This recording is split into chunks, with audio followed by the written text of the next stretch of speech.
Assalomu alaykum hurmatli do'stlar, azizlar, men doktor Sherali bo'laman. Bugun semizlik haqida, bariatrik xirurgiya haqida gaplashaman. Azizlar,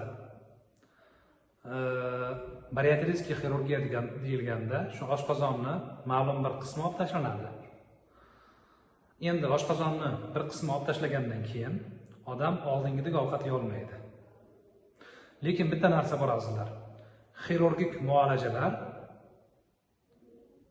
boshqa dori bilan qilingan muolajalar, mashqlar, boshqa tavsiyalar foyda berilmagan holatda tavsiya qilinishi kerak. Hozirda bu operatsiyani suiiste'mol qiladigan odamlar bor. Bu semiz insonlarni ketidan biznes qiladigan insonlar bor.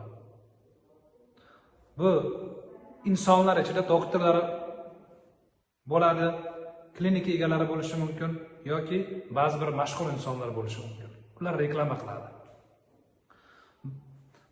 1 soat bo'ldimi, yarim soat bo'ldimi, 2 soat bo'ldimi, oldinroq bugun oldimga bir ayol keldi.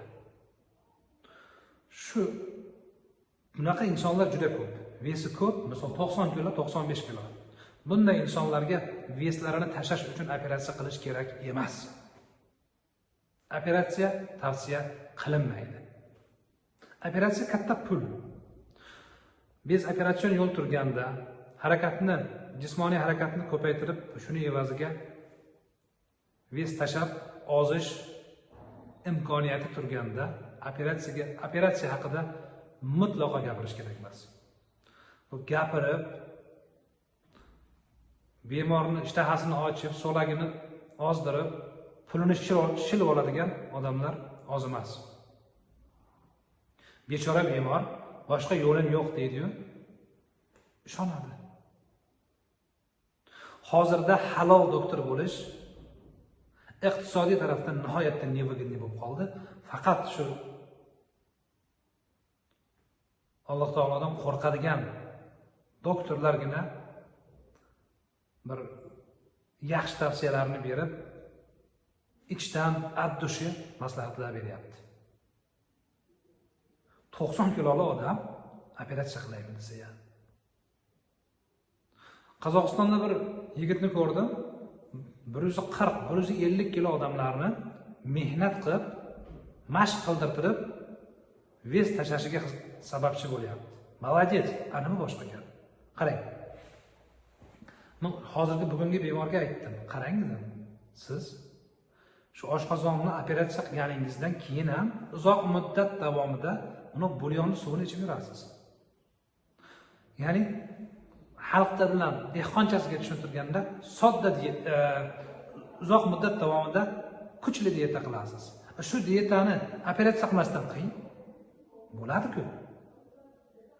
Azizlar, aktyor, artist bular bu bunday ekan, bu bunday ekan deb reklama qilsa, ishonmang. Ular sizni sog'lig'ingizga tupurib qo'ygan. Ular o'zlarini qadrlariga ham tupurgan. Agar ularda vijdon bo'lsa, to'xtab tur. Nimaga men umuman tushunmaydigan sohamga burnimni siqaman? Nimaga men aralashaman?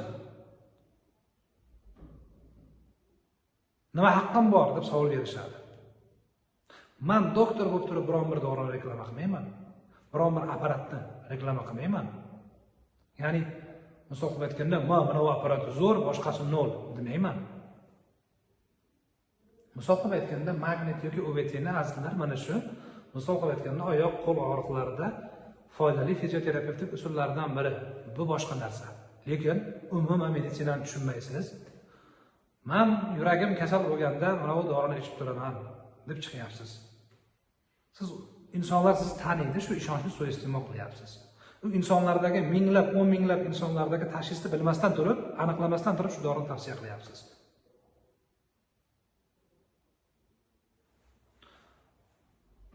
Bitta odamlar taniydigan bitta odam chiqqan, sahrli diabeti bor odamga shu bariatrik xirurgiya tavsiya qilyapti.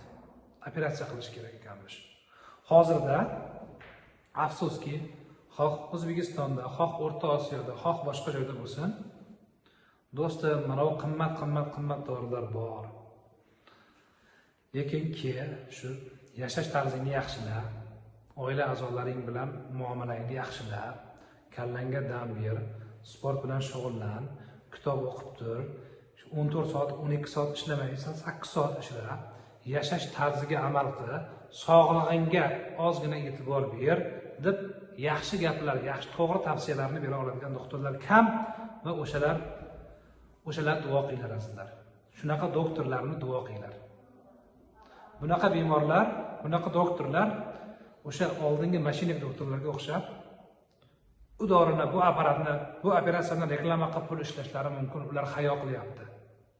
Sizlardan iltimos, shu kabi doktorlarni duo qilib qo'yinglar. Qandli diabet kasalligida diabet kasalligi 3 ta kitni ustida turadi. Birinchisi asabni asrash, kam asabiylashish. Asabni asrashni, jahlni nerv chiqmaslikni iloji bor. Buni o'z yo'llari bor. Kitob o'qiysiz, psixolog bilan ishlaysiz yoki ma'noli gaplarni o'qiysiz. Demak, qandga uchramaslik uchun yoki qand bo'lganingizdan keyin qandingizni og'irlashmasligi uchun birinchidan asab, ikkinchidan ovqatlanishni to'g'rilash va uchinchidan dorini iste'mol qilish.